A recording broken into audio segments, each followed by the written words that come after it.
TTD board member మరియు TDP MLA MS రాజు అంట భగవద్గీత ఉపయోగమే లేదు ఆ విధంగా ఆయన కామెంట్ చేస్తుండు.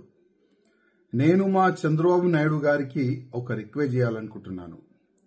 ఏ వ్యక్తికి ఏ రాజకీయ నేతలకి టీటీడీ బోర్డు మెంబర్ పెట్టొచ్చా ఒకసారి మీరు చూడాలి. అదేవిధంగా టీటీడీ బోర్డు మెంబర్ పెట్టే ముందు ఆ వ్యక్తిలో ధర్మం పట్ల అభిమానం ఉందా లేదా, మర్యాద ఉందా లేదా, హిందూ ధర్మం పట్ల ఆ వ్యక్తికి నాలెడ్జ్ ఉందా లేదా ఒకసారి చూసిన తర్వాతనే టీటీడీ బోర్డు మెంబర్ ఇవ్వాలని మా నాయుడు గారికి నా ఒక నివేదిక. అదేవిధంగా ఇట్లాంటి బుద్ధి లేని వ్యక్తులు ఎమ్మెల్యేలు ఇంకా ఎంతమంది టీడీపీలో ఉన్నారు, ఎమ్మెల్యేస్ కానీ, ఎంపీస్ కానీ, ఎమ్మెల్సీస్ కానీ, మినిస్టర్ కానీ, దానిపైన కూడా ఒక మా నాయుడు గారు సర్వే చేసుకుంటే చాలా బాగుంటుందని నేను అనుకుంటున్నాను. ఎందుకంటే ఏది నోరుకు వస్తే అది మాట్లాడుతున్నారు మా ధర్మం పట్ల, మా భగవద్గీత పట్ల. అది చాలా తప్పు. ఈ ఎమ్మెల్యే పైన మీరు చర్యలు తీసుకోవాలి, ఈయనకి సస్పెండ్ చేయాలని మా నాయుడు గారికి నేను రిక్వెస్ట్ చేస్తున్నాను. మళ్ళొక్కసారి భగవద్గీత పైన కానీ, హిందూ ధర్మం పైన కానీ ఎవరు కూడా కామెంట్ చేయకుండా ఈ ఎంఎస్ రాజు పైన మీరు చర్యలు తీసుకుంటే చాలా బాగుంటుందని నేను అనుకుంటున్నాను.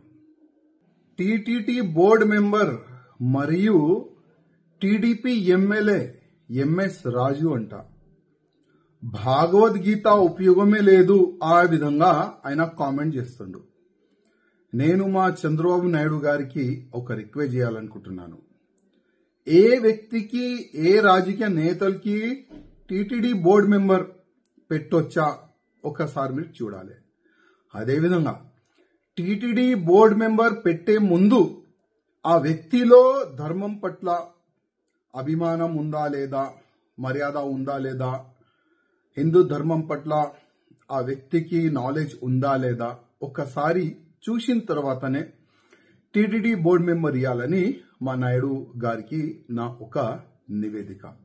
అదేవిధంగా ఇట్లాంటి బుద్ధి లేని వ్యక్తులు ఎమ్మెల్యేలు ఇంకా ఎంతమంది టీడీపీలో ఉన్నారు, ఎమ్మెల్యేస్ కానీ, ఎంపీస్ కానీ, ఎమ్మెల్సీస్ కానీ, మినిస్టర్ కానీ, దానిపైన కూడా ఒక మా నాయుడు గారు సర్వే చేసుకుంటే చాలా బాగుంటుందని నేను అనుకుంటున్నాను. ఎందుకంటే ఏది నోరుకు వస్తే అది మాట్లాడుతున్నారు మా ధర్మం పట్ల, మా భగవద్గీత పట్ల. అది చాలా తప్పు.